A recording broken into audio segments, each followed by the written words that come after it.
ব্রাজিলের ইতিহাসটা রাজত্ব করতেছে, এটা আমরা এবার আবার তাকে বুঝাবো। সব বাপ দাদার সম্পদ, নিজেদের তো কোনো সম্পদ নেই, বেকার নিজেরা। আমাদের বাপ দাদা দিয়ে গিয়েছে আমাদেরকে, আমরা আর সেই দিয়ে দেওয়া যাওয়া সম্পদকেই তারা কাজে লাগাচ্ছে। সে 36 বছর ধরে কাপ পায় না, আমরা তাকে অনেক চেয়েছি, গতবার কাপ পেয়ে সে মনে করছে আর্জেন্টিনা খুব উপরে উঠে গেছে। নেইমার যেরকম আলাদা আলাদা কান্ট্রির হওয়ার কারণে খুব ভালো ফ্রেন্ড, আমরা সেরকম আলাদা টিম সাপোর্ট করে। আমার যা মনে হয় 2-1 ব্রাজিল জিতবে। মরক্কোর সাথে ব্রাজিলের ম্যাচটা অনেক কঠিন হবে, হ্যাঁ অনেক কম্পিটিশন হবে, কিন্তু ব্রাজিল যে টিম আমার যা মনে হয় যদি কার্লো আনচেলত্তি ঠিক করে ট্যাকটিক্স ইউজ করে তাহলে অবশ্যই ব্রাজিল জিতবে। ব্রাজিলের জিতার কথা। নেইমার খেলবে না প্রথম ম্যাচে, নেইমারের ইনজুরি হয়েছে, কিন্তু সেকেন্ড ম্যাচ থেকে আশা করি নেইমারকে আমরা পাবো।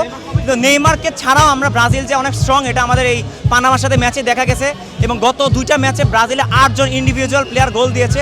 আশা করি এবার হেক্সা মিশন আমাদের কমপ্লিট হবে, এবার আমরা জিততে পারবো। এবার হওয়ার কথা, যেহেতু এটা নেইমারের শেষ বিশ্বকাপ, সে নিজেও বলেছে এটা শেষ বিশ্বকাপ, সবাই যদি নেইমারের জন্য খেলে এবং টিমে যদি একটা ভালো বন্ডিং ক্রিয়েট হয় তাহলে অবশ্যই ব্রাজিল এবার চ্যাম্পিয়ন হবে। সে 36 বছর ধরে কাপ পায় না, আমরা তাকে অনেক চেয়েছি, গতবার কাপ পেয়ে সে মনে করছে আর্জেন্টিনা খুব উপরে উঠে গেছে।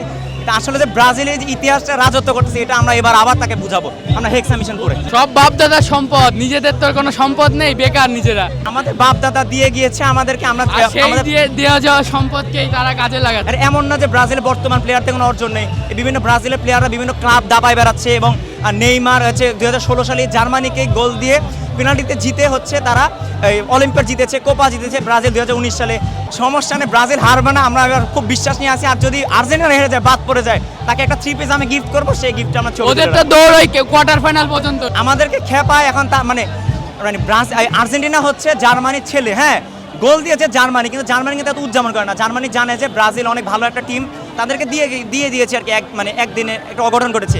কিন্তু আর্জেন্টিনা ওই 2014 সালের 12 বছর আগের কাহিনী নিয়ে এখনো ওই আমাদেরকে খেপায়। তারা ভুলে গেছে যে ব্রাজিল যে একটা ইতিহাস রাজ করতেছে। হতে পারে ব্রাজিল জিততে পারে, এমনি আর্জেন্টিনার সময় আর্জেন্টিনাও জিতবে। কালকের ম্যাচ অবভিয়াসলি ব্রাজিল জিতবে, বিকজ ব্রাজিলের সাথে তো মরক্কোর তুলনাই করা যায় না, ঠিক না? নেইমার নেই, নেইমারের ইনজুরির কারণে, ইনজুরি করে ঠিক হলে তো নেইমারই থাকতো, ঠিক না?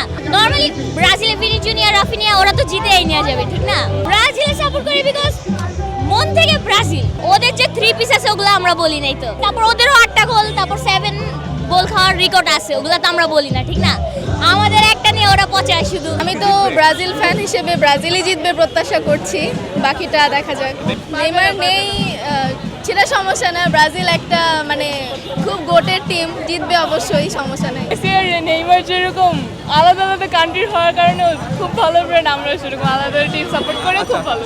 7 আপ আছে, 7 আপ বললে খেপবো কেন? যারা 11টা গোল খেয়ে 7 আপ বলে সেখানে আমি কেন খেপবো 7 আপ বললে? ছোটবেলা থেকে আমি আর্জেন্টিনা করি, মেসির খেলা খুব ভালো লাগে, তাই আমি বুঝ হওয়ার পর থেকে আমি আর্জেন্টিনা করি। খেলা ভালো লাগে, এমনি মার্টিনেসের খেলা ভালো লাগে।